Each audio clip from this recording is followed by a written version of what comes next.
Toast to that spectacular dinner. Thank you. I'm going to throw away my chef's cap and apron once and for all. More coffee? You obviously have heard that the way to a man's heart is through his stomach. Napoleon said that. No, he said an army marches on its stomach. It sounds like him. I've been very still, and yet you're nervous. Why? See, it was a light meal. Can't we keep the conversation light? Yeah, but you seem like you're 1,000 miles away tonight. Why is that? Maybe I was thinking of other dinners I'd cooked for someone else. See, it's a lovely night. Can we go for a walk? Anne, tell me about your marriage.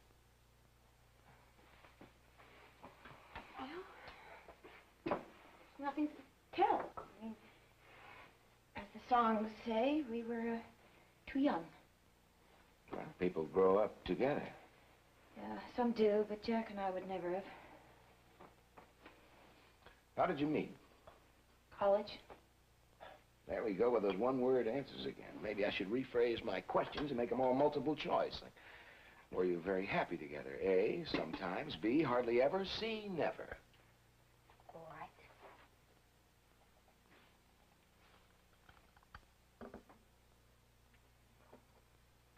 We met in college. I needed someone strong to lean on. Jack Howard looked strong. Joke was, he was looking for a strong woman to lean on. And so you leaned on each other and the marriage collapsed. That's right. Oh, you know the whole story. It's not an uncommon one. We hardly ever stayed together. He went his way, I went mine. Guess he thought I was too big a risk. What made him think that? Oh, stories about nervous breakdowns and accidents on bluffs. It didn't help his confidence in me. Well, surely he knew about that before the marriage. No, I didn't want him to know. Well, how did he find out? My father. He didn't want anyone to take his little girl away. Well, your father isn't looking over your shoulder now, is he? Isn't he? And all right, you married a man without telling him everything about you. Is that a crime? Now you've told me. All that's happened is I know you a little better. That's not so bad, is it?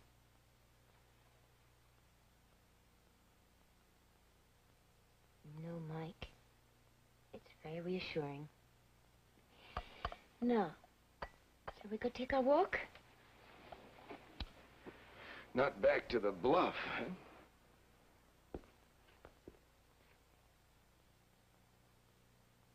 No, I don't have to do that. I can walk along the beach with you. And not look back. Mike, you've made me able to look forward.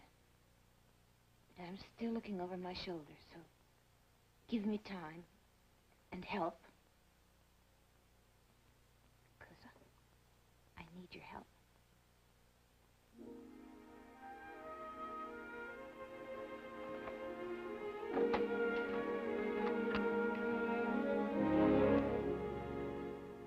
You were a perfect hostess this evening. Thank you.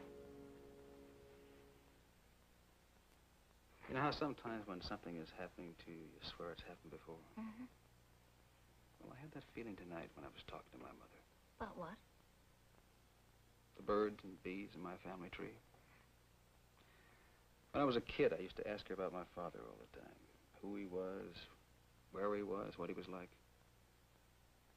Mother wouldn't talk about him. First, it used to upset me, but then I went around feeling pretty sly, because I knew something nobody else knew. Oh, except Mother and Mr. Peyton.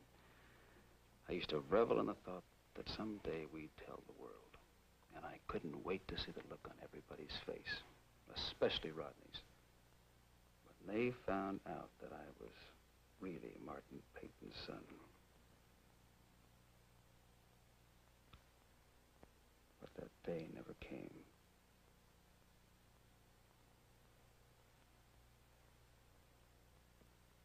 them tonight when you and Mr. Peyton left the room. I felt that my mother was finally going to tell me. The old man was in my house. He'd accepted me. Everything was just right. But it fell apart. Everything fell apart like all the other times. He came back on stage. She stepped back behind her mask. And the curtain went up on our creaky old melodrama again. I've been looking into a wrong rock. Martin Peyton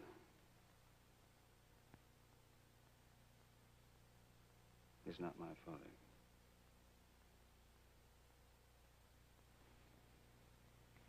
What makes you so sure?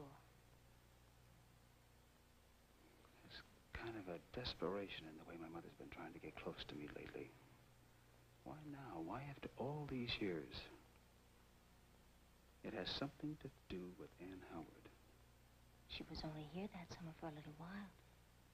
She left right after the accident. I know, Betty, but I know my mother. When she says she doesn't remember anything about Ann Howard, she's lying.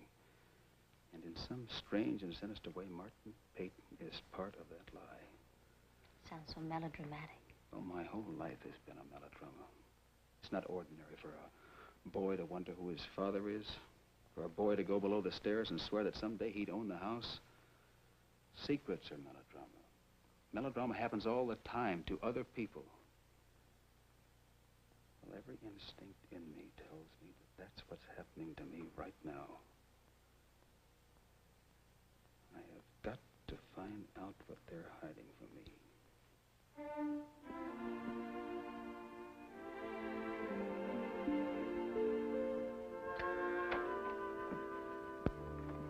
That'll be all, Thomas. Good night. Good night, sir. Mrs. Court. You knew what this evening meant to me, and yet you deliberately interfered with it. I have to know about that girl.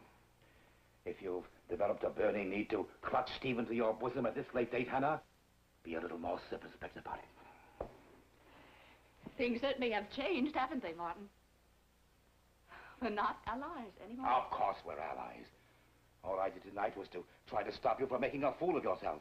I've been a fool ever since the day Anne and Stephen were born. I need him, Martin. I need Stephen. You need other things too, Hannah. It wouldn't be wise of you to forget that.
Preview from the continuing story of Peyton Place. How was your moonlight sail last night? If you look back at shore, I was watching. I didn't look, Sandy. You looked. Stephen is going to end up outside, where he belongs. Outside, Hannah. You pushed him and you know it. He's blind because of you and you know it. You're pushing him now, but you're going to stop because I can push too.